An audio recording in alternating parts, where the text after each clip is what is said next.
So welcome everybody this morning. I'm a senior business advisor at the Stony Brook Small Business Development Center. Wait, I have to take a sip of water. Thank you.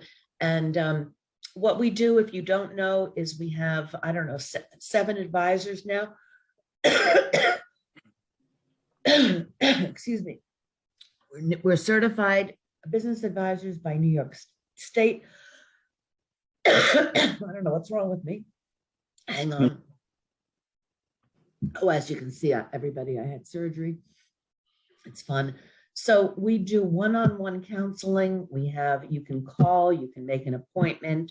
You can work with a business advisor one time or for years if you need to. I think of ourselves as resources, coaches. We have so many contacts with banks, and Lisa being a very prime example. So we can help with anything that you want to know about in your business, connect you to a lot of professionals. Also, we do these workshops. Please check our website and see what other workshops we have coming up. Obviously, you're here, so you must have already done that. But I did put up a few new workshops yesterday. I don't know if they're up yet on the website, but they're going to be really interesting workshops. So check them out. I have things scheduled into March. It's free. We're on Zoom. It's an hour. Join us. Okay, so let me introduce Lisa Rodino. Lisa Rodino we've known each other for quite a while and have reconnected in the last year or so, I guess, couple of years. Lisa is what we refer to as an alternative lender. She works with banks. She's not, ooh, wow, wow, where she gets her money, but she can help you specifically work one-on-one with you to try to help you find the funding that you need. Also, she has a business called, is it FitUFinance? All of a sudden, it just went out of my head. Yes. FitUFinance, and can help you understand how to help yourself correct your credit issues, improve your credit, all of that. So she's going to be talking to us today about both of those issues, finding money and correcting your credit. Leslie will be sending you an email after the workshop is over. Please, please, please, if you would be so kind, fill out the quick little survey that we ask you to complete, a little evaluation. We need that for our funding sources. And also Leslie will send you a form.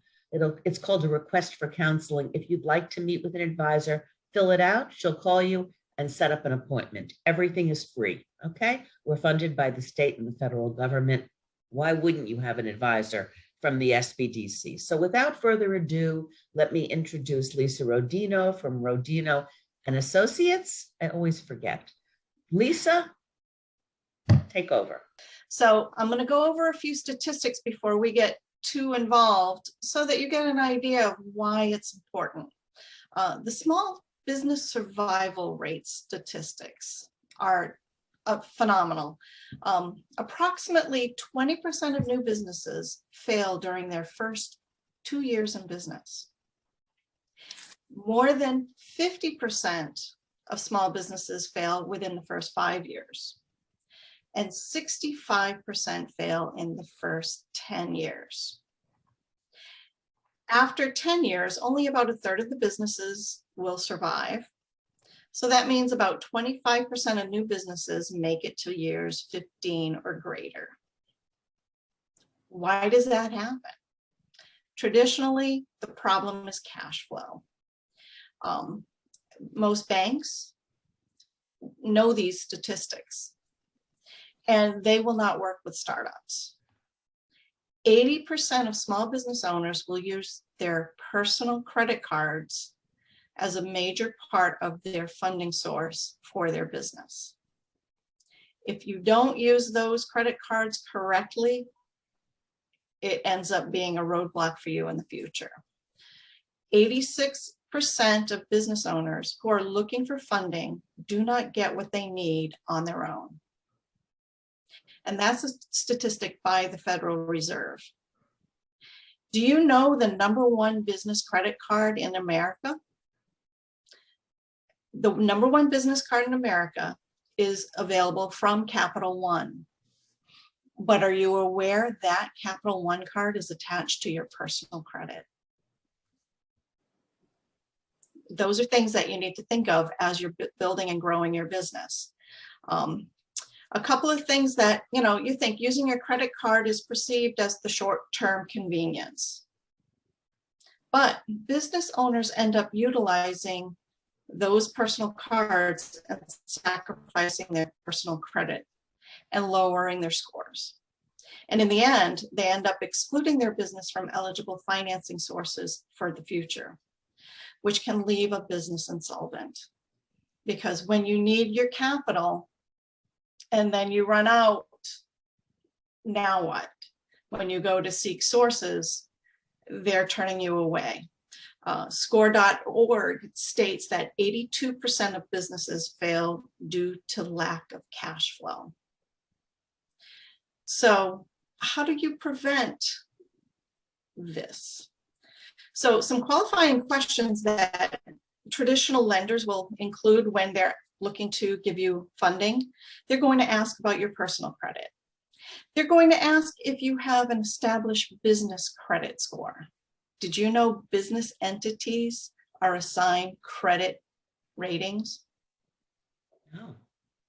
Now, another question they ask about is time in business and the amount of revenue your business is generating. Also, the amount of available collateral. And any quality credit partners that you have for your business, they like to know who they are so that they can build a file for you. But those are difficult things for small business owners.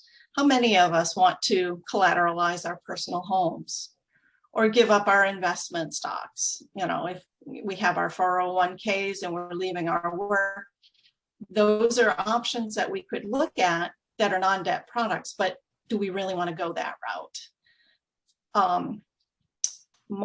Most lenders look at FICO scores to determine credit risks, and they also look at those credit scores to determine the interest rates that they will charge you. And does everyone know about FICO? I'm sure everyone, no? Okay, so FICO was originally the Fair Isaac and Company. And what they do is they're an analytical company. They measure your credit scores.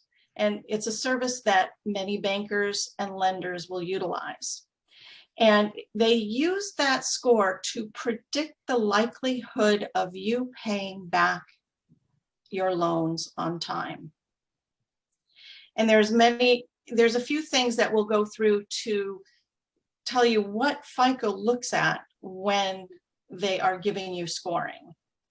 So you have a FICO score. It is measuring all of your credit actions. Experian, TransUnion, and Equifax are three of the credit bureaus that record your FICO scores. And lenders look to those bureaus when they're looking to offer funding. Now, what affects your personal credit score? Payment history comprises 35% of the algorithm to measure your credit score. This is because it is believed that long-term payment behavior can also be used to project your future repayment of loan obligations. So you always want to maintain a positive credit history. Well, how do you do that? Pay your accounts on time. Never pay them late. Now, credit utilization. Does anybody know what credit utilization is? What percentage of available credit you use? Correct. So if you have a credit card that's valued at $1,000, if you're using $500 of that credit card, you are utilizing 50% of the available credit you have been offered. Okay. Well, another calculation that FICO will do is how much of the utilization of your credit card accounts or any credit accounts that you have out there are you utilizing. The agents, and they 30% of your score is related to that. This is the easiest portion of the FICO score to manipulate. So as you pay your credit utilization down to under 30% or 20%, your personal credit FICO score will increase by the next time it's recorded.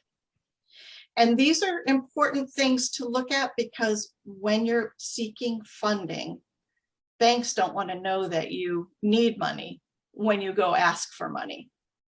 It's crazy, but they want to see your utilization at least below 30%. And this will help with your credit scoring. Now, another piece to what FICO looks at for their analogies are the length of your credit history. If your credit history is brand new, they will see that. And that is something that you cannot alter. And that is recorded as 15% of your score. Now, another piece that they look at is the credit mix of accounts. That is measured as 10% of your score. And they're going to look at how many new accounts you have and how many inquiries have you recently had against your account. And is it due to rate shopping? What are you looking to purchase? Like when you go to purchase a vehicle, your credit score goes in the tank if you show up at the car dealership without a pre-assigned credit account. They will go through in the finance department over at the car dealership. They will run your credit through every provider they can think of to get you the best interest rate so that they can make the sale. This will cause your credit score to go to the floor in many instances. So keep that in mind. Now, new credit is also 10% of the FICO credit score. So new credit referrals or new credit accounts will be part of the FICO score by 10%, because they're seeing that you're opening new accounts. They see more risk coming about, and that will decrease your FICO score. But the one factor that is not included in this FICO score measurement is household income, which is unusual. You would think that would be a major factor, but there are many people that make plenty of money, but they are not diligent with paying their bills on time. So it doesn't matter what your household income is, your FICO score, so long as you keep your bills at bay and paid everything on time, your credit score can remain in a favorable area. Any questions so far? Well, I have a question. What about how often should you look at your credit score? Is there one company? I mean, I know some of these answers, but anyway, should you look at one company or should you look at all the companies? And how often should you do that? Or, you know, you have some choices. There's myfico.com that you could sign up for. There's IQ. There's some others out there, but maintaining them, you could be mindful of them if you're doing a lot of spending or if you have some purchases coming. Definitely explore and monitor things. Make sure once a year you can get a free complete FICO review directly from the FICO agency. I'm not sure of their email address off the top of my head, but they can give you once a year, you can request so that you can see if there's anything on there that is not affiliated to you and fight it or get it removed. And with all the identity theft that there is out there, it's good to monitor what's happening once a month. Make sure things are correct with what you're being billed. So how do you protect your personal credit while you're building your business? A couple of things to do are separate your personal and your business accounts. You want to avoid using your personal accounts for business expenses, which how many of us are guilty of doing that? I can even claim it. Before I learned all that I know, it was something that convenient. Yeah, it's right there. But some things to take care of and to do. Make sure if you do have a business entity that you have established an LLC or a corporation. Get that into place. Make sure you have your EIN number so that you're not leaning on your personal Social Security number. Also get a DUNS number. The Dun and Bradstreet, group. People hear of that, but what is that for? The DUNS number measures your paydex score, which the paydex score is a measure of your business entity. And it is this paydex score. And there's also the IntelliScore that is measured for your business entity's credit. Another thing to do is to set up your bank account for your business. And it's not have another separate account in your personal name for the business and business expenses, a business checking or savings account. And whatever you do, make sure that the name of your business is exactly the same across all accounts. What you register your business as, make sure that name is the same as what your EIN has, what your bank accounts have, what your mailing address has. Pay attention to that, because when it's time to go for funding, if it doesn't match across all lines, they can say, well, is that your business? No, wait a minute, is that your business? Be sure to be consistent. Like for my business, we have Rodino and Associates. And if I don't write it out as the and as described, which is what we have on our EIN number and our entity, if I don't have that on my bank account, if I spell out and, or if I do something different, it's not going to register. So, and when I apply for loans, that's got to be the name of the entity. That's very important. And yeah, that's a big piece. And what another thing to do is start establishing relationships with vendors that will report to business ratings entities, the Dun and Bradstreets or the Experian commercial side. You want to use entities that will report your buying habits and your credit habits to those entities so that you can begin building your business ratings. Okay. Be sure especially on business accounts, be sure to pay your accounts a little early or on time, because on the business side, one day late is a huge negative. Unlike on the personal side, on the personal side, you can go up to 30 days late on certain things and not be marked for it, so long as you get the payment in. On the business side, if you're one day late, they will mark you negatively. So keep that in mind as well. Any questions so far? I think we do have questions, don't we, Les?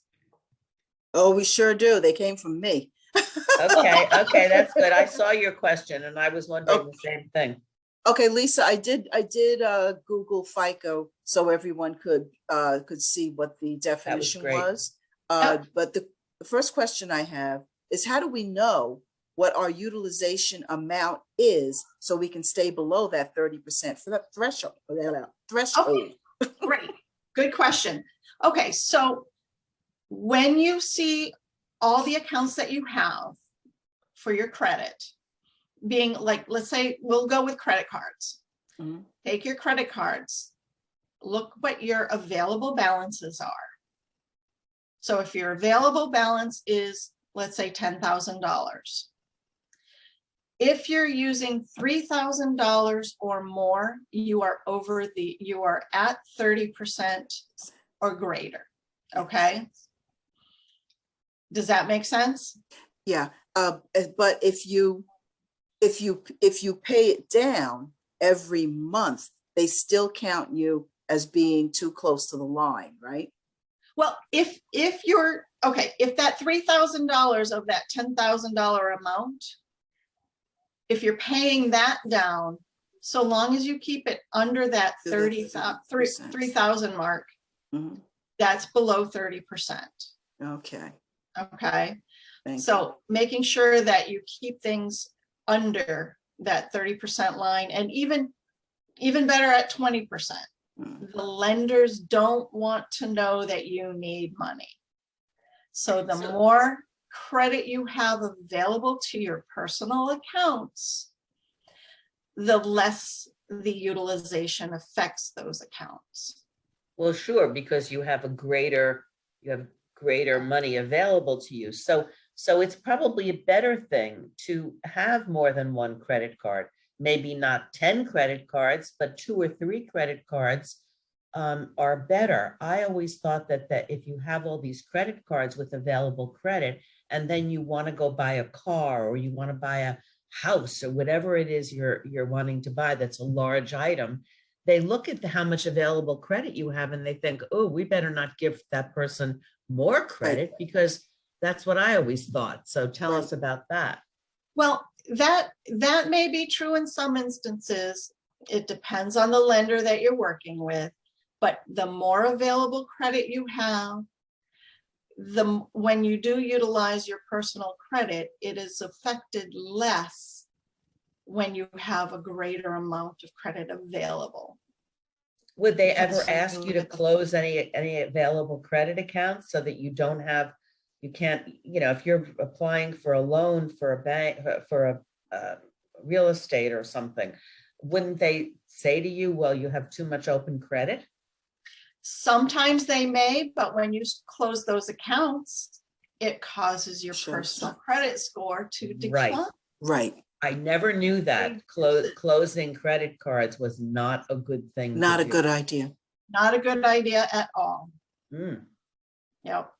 Lisa, it seems like a great deal. I hate to use the word brinksmanship, but it seems like they want to see how much credit you have available to you and how you're not using it.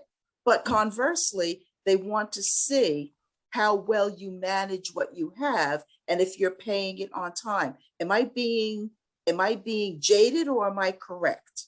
You are correct. They're looking at your character, because many lenders, especially if they're offering you unsecured lines of credit, they are not going to be able to say what what that means. I know what that, but say for unsecured lines of credit. When we go after credit or purchases, they want to, when you buy a house, they're going to collateralize the house. Mm-hmm. They have something they can claw at if you don't make your payments. They will have something they possess. Unsecured means there is nothing that we can attach to. The lender doesn't have anything, they're reaching at air. They can't lean on anything to take it back when you fail to make your payments. Okay. Like, for example, what if it's not your house? What else is there? A car. That's rolling stock. Yeah. Yes. Just putting it out there. But when you have a credit card, what are they going to do? Right. Okay. Nothing they can take back. So it's a risk that they take. So when they're assessing that risk, they're looking at your character of your historical payment history. Is this something that we should provide to, are you a credit worthy individual that we expect you'll pay your bills back? That's something that they look at. That's one of the pieces of, what I was stating about your credit history. How well are you at paying back your bills? You asked another question, or you had another question in the chat Leslie, that was a good question about, partnerships or sole proprietorships. Yeah, Lisa, you mentioned 2 forms of corporation in order for the person to separate themselves from their personal finances. But does having a partnership or a sole proprietorship bank account work the same way as if you were not incorporated? Well, a partnership, yes, as long as there is an EIN number assigned. Same with an S corp. Is there an EIN number assigned? And that keeping that separate is very important. So many times, businesses end up borrowing the wrong way on their credit cards. And this causes the additional limit to funding. And when you can use the credit cards correctly, your funding will come along without having to collateralize your entities, and you don't have to show your financial statements when you can get those business lines. A lot of things to consider also is having your personal credit in a favorable area will bring you better interest rates and better rate conditions. Even the SBA requires you to have a business credit score as well as a favorable personal credit score when you're seeking SBA lending. Many that are in business don't understand the financing part of needing money while they're growing their business. And there's always, ways to, let's get your personal credit in order so while you're building your business credit so that you can bring success for your business. And, no one plans to fail, but sometimes they fail to plan. And financing is a big piece of that. Now, I can go over a few different ways to access funding if you would like. Okay. Some of the funding options that are out there, and I'll give you some pros and cons of this because it's, these are different steps that you could take, but should you? Like a HELOC on your home. The pro is you can get excellent low interest rates, and it's a very valuable loan that you can have.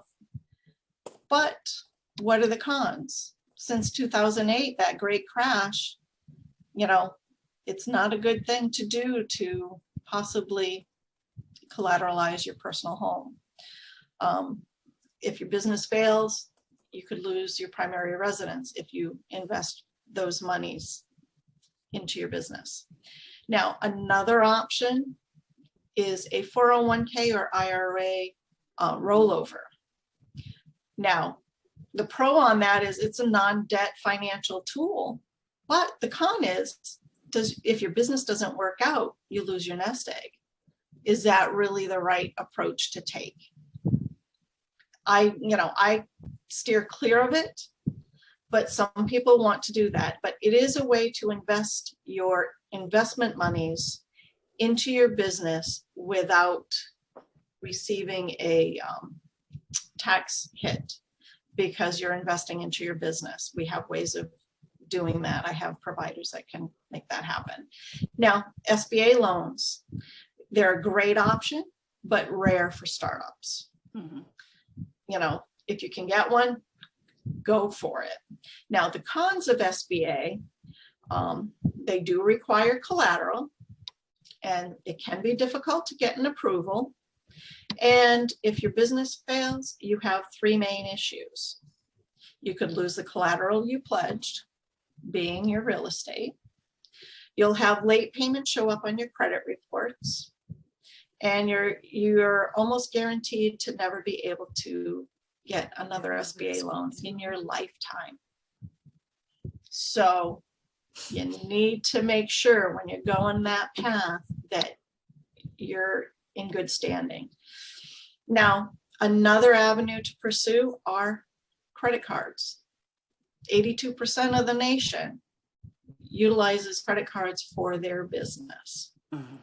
Now, the pros are most business owners will use their credit cards, and you can access low-cost financing with no collateral, no financials, no need for a business plan, and some will even give you a 0% offer for the first 6 to 18 months. So those are some pros. Some cons are if your business fails and you miss payments or you don't pay back the money, you'll have late payments reporting on your personal credit reports. Okay. Now, your personal savings. That's a great way to invest into your business, right? There's no monthly payments. It's a non-debt product. But the con is if your business fails, you lose that capital that you had and your savings. And this alone can be very risky for, plenty of reasons. You need to be able to feed the family at night. So make sure what you're investing, you can afford to lose. Yeah. Yeah.